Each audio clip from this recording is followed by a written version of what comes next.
Shalom amigos, les habla Sergio Bacari del canal Bacari Suelto en Israel. Otra vez con ustedes, otra vez con la Biblia en la mano, otra vez disfrutando de un sol veraniego, pero en pleno invierno. 30 de enero y hay gente en pleno invierno en la playa, donde estoy en Tel Aviv. Tel Aviv, la ciudad de los pecados. Y enseguida les voy a contar por qué. Antes quiero decirles de que el pueblo judío está conformado por millones de personas, cuando la mitad de los judíos aproximadamente vivimos dentro de Israel y la otra mitad fuera de Israel, más precisamente millones de judíos que viven en Estados Unidos. Al haber tanta gente, hay muchas corrientes en el judaísmo como en otras culturas, como en otras religiones. Y las corrientes se diferencian por la forma que interpretan tanto la ley judía como la Biblia con la cual nosotros basamos nuestra cultura. Cuando nosotros tenemos temas que no son consenso, que son controversiales, empezamos a tener discusiones y a ver de diferentes maneras esas cosas.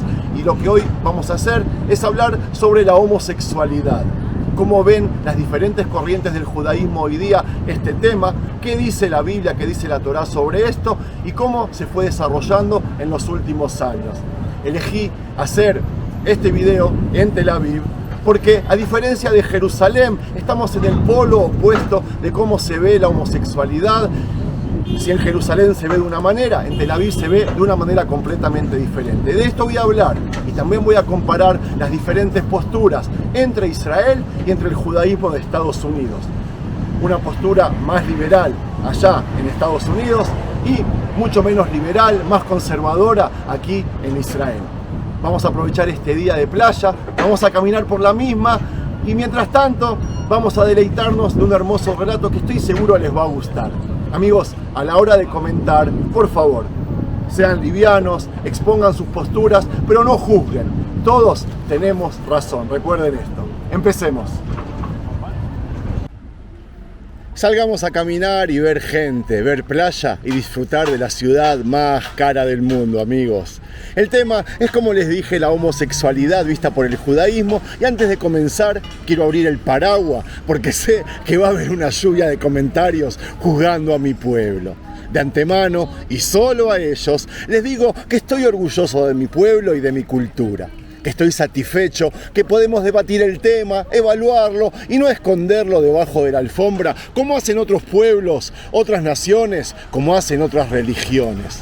El judaísmo se caracterizó siempre por ser pragmático y flexible, pero a la vez siguiendo como ningún otro pueblo o religión el camino de Dios descrito en la Torá. Le guste a la gente o no le guste. Lo que van a escuchar a continuación es la verdad de cómo lo vemos y cómo lo vivimos, y desde ya les anticipo que la mitad la van a aceptar y la mitad la van a criticar, porque voy a presentar las dos posturas, que son opuestas. Las posturas tradicionales del judaísmo acerca de la homosexualidad y los asuntos relacionados con ella son bien conocidas. 2 versículos en Levítico expresan una condena que no deja dudas del sexo homosexual entre hombres. Aunque para mí no está claro si a lo que se refiere es al acto sexual o todos los actos sexuales entre hombres. ¿Qué opinan ustedes? Les traduzco literal el versículo. Si un hombre se acuesta con un hombre, como se acuesta con una mujer, dice la Torá, ambos han cometido una abominación. Seguramente morirán y su sangre caerá sobre ellos. Como ven en su lenguaje, la prohibición bíblica no se extiende a los actos homosexuales femeninos, aunque los sabios judíos desaprobaron a través de la historia y aún desaprueban el lesbianismo. Una fuente rabínica asocia la homosexualidad femenina con las actividades de los egipcios y los cananeos, de los cuales se supone que los judíos debemos abstenernos. Otras autoridades describen el lesbianismo como lascivo o promiscuo, pero no lo consideran una ofensa capital, como en el caso de los hombres.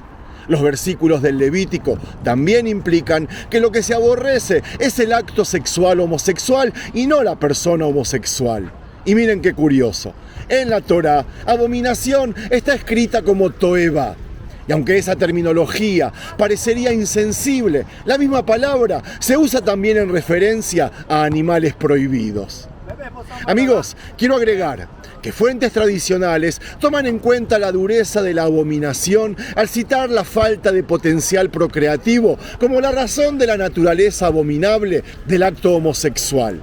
Curiosamente, el libro medieval Sefer HaChinuch, muy conocido, comparó el sexo homosexual con casarse con una mujer estéril. Con todo eso, y tomando en cuenta otras corrientes judías, la posición judía tradicional sobre la homosexualidad sigue siendo difícil para muchos judíos de mentalidad liberal. Y las denominaciones liberales han debatido hasta qué punto los gays y las lesbianas pueden integrarse plenamente en las comunidades religiosas. Enfatizo, religiosas. Judaísmo no es solo una religión, El primer paso, y el menos controvertido, el que adoptaron los movimientos conservadores y reformistas, fue respaldar la igualdad civil para gays y lesbianas. El Consejo Rabínico del movimiento reformista en Estados Unidos, y siempre que digo reformista o liberal me refiero a Estados Unidos, porque en Israel esas corrientes son inexistentes. Aquel Consejo Rabínico entonces tuvo un papel activo en la lucha por los derechos de los homosexuales. En el año 1977 redactó un llamado a despenalizar el sexo homosexual y poner fin a toda discriminación basada en la orientación sexual. Pero, ¿cómo ignorar la prohibición bíblica aparentemente absoluta contra la homosexualidad? Pregunto yo. Bueno, muchos que aún buscan lograr derechos religiosos plenos para gays y lesbianas señalan a los estudios que apuntan a la naturaleza involuntaria de la homosexualidad. El término halágico, es decir, el término legal, anus, se refiere a alguien a quien, aunque se le ordenó hacer algo, no tiene realmente ninguna elección en el asunto. En el judaísmo, uno solo es responsable de las obligaciones religiosas que uno puede elegir cumplir libremente, y algunas autoridades judías han argumentado que dado que la homosexualidad no es una elección, su expresión no puede prohibirse. Todos fuimos creados por el mismo Dios, dicen los liberales de Estados Unidos, y así quiso Dios que ellos sean creados. De hecho, el movimiento reformista no condena el sexo homosexual y las personas abiertamente homosexuales son incluso elegibles para ser admitidas en las escuelas rabínicas reformistas. Además, el movimiento reformista aprueba la oficiación rabínica en matrimonios del mismo sexo y ceremonias de compromiso. Ellos respaldan el matrimonio entre personas del mismo sexo porque creen que la santidad no debe limitarse solo a ciertas personas y ciertas relaciones. Y si me refiero al judaísmo reconstruccionista, el matrimonio entre personas del mismo sexo se considera un valor religioso. Amigos, quiero hacer una pausa y poner un poco de orden en cuanto a las corrientes. Mientras que los millones de judíos que viven en Estados Unidos se identifican ampliamente, como les dije, con las corrientes liberales, en Israel todo lo contrario. Y les estoy hablando de millones de judíos en Estados Unidos y millones de judíos también en Israel. Mientras que en Estados Unidos opinan que la negativa del gobierno de Israel a reconocer el matrimonio entre personas del mismo sexo viola las libertades religiosas, en Israel la tendencia es ser cada vez más severos con la homosexualidad, y el último gobierno, por dar un ejemplo que se levantó, está compuesto por una mayoría absoluta de homofobios. Mientras que en Estados Unidos hubo en los últimos años una mayor conciencia de la presencia de homosexuales y lesbianas en las comunidades judías más tradicionales, en Israel se los ve como gente desviada, enferma, que necesita ser tratada para volver a ser, entre comillas, normales. Esto que estoy diciendo, amigos, son dichos por políticos y líderes espirituales. Mientras que en Estados Unidos existen numerosas organizaciones y grupos de apoyo para judíos homosexuales que están interesados en mantener un estilo de vida judía tradicional, en Israel la tendencia es condenarlos, y el deseo del actual gobierno sería prohibir la homosexualidad, siendo el presidente del Parlamento un judío homosexual declarado que muchas veces él mismo vota en contra de sus valores y el de los demás homosexuales por asuntos políticos.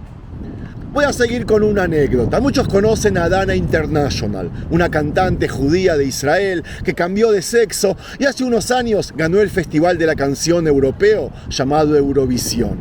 No sé si saben, pero para la ortodoxia judía está prohibido ver cantar mujeres. Y cierto día, el Parlamento de Israel, cuando ella ganó el Eurovisión, la invitó a cantar el himno nacional dentro del Parlamento. Recuerdo el lío que se armó, pero justamente entre los mismos ortodoxos. ¿Por qué? Porque algunos se levantaban por tener prohibido escuchar cantar a una mujer, pero otros a propósito se quedaron porque aún la consideraban hombre. Ellos la siguen viendo como Dios la trajo al mundo y a propósito la llaman con su nombre anterior, Yaron Cohen, que es un nombre masculino. En las corrientes liberales, en cambio, la aceptación y apoyo de las personas transgénero va en crecida y cada vez son más aceptadas aquellas personas que se identifican como un género diferente a aquel que nacieron. El movimiento reformista de Estados Unidos emitió hace un par de años una resolución expresando su apoyo a los derechos de las personas transgénero. Y meses después, el movimiento conservador emitió algo similar. Además, muchas instituciones judías, incluidos los campamentos de verano, han comenzado a dar paso para acoger y dar la bienvenida a los judíos transgénero. Incluso dentro del mundo ortodoxo de Norteamérica, que presenta la mayor barrera para la aceptación transgénero, tanto culturalmente como de acuerdo a la ley judía, algunas figuras de la comunidad están comenzando a hablar de la necesidad de encontrar un lugar para los judíos trans. En Israel, todo lo contrario, porque la religión va de la mano con la política. Y así como el gobierno ve enferma a la gente homosexual o desviada, también a los transgéneros. Y para terminar, les prometí hablar sobre Tel Aviv y Jerusalén, las diferencias. Bueno, les cuento de que hay una polarización al respecto entre ambas ciudades. Y así como el 90% de los judíos viven en Estados Unidos y en Israel, la gran mayoría de los judíos en Israel viven en Tel Aviv y en Jerusalén. Y así como Israel y Estados Unidos son dos polos opuestos, también Tel Aviv y Jerusalén. Allá, en la ciudad santa, cuando hay marchas del orgullo, hasta asesinan jóvenes. Aquí en Tel Aviv, todo lo contrario. Llega gente de todo el mundo. Y miren cuán famosa es Tel Aviv al respecto, que muchos piensan que este hotel, el Dan, es exclusivo para gays por haber sido pintado con los colores del orgullo, del arco iris. Pobre Yaakov Agam, aquel artista judío famoso de 93 años, creador de esta obra de arte que tanto lo caracteriza. Un artista que guarda los valores de la Torá y no utiliza en sus obras imágenes de personas o animales, solo colores, como ven. El tema entonces es controversial y yo espero haber sido lo más neutral posible. Es obvio que tengo una postura al respecto, pero preferí no exponerla esta vez para que cada uno se lleve de este video lo que quiera. Gracias por participar, amigos, y cuídense en los comentarios, por favor. Shalom.